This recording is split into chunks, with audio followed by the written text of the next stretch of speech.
मी आजपर्यंत मला खरं तर समोर येऊन बोलण्याची खूप आवड आहे.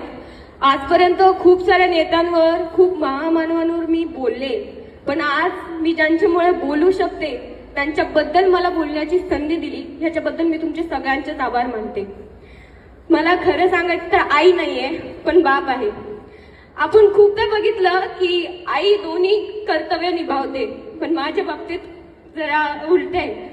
माझे पप्पा माझे दोन्ही कर्तव्य निभावतात. मी चौथीत असल्यापासून माझी आई माझ्यासोबत नाहीये, आता ती नाहीच आहे.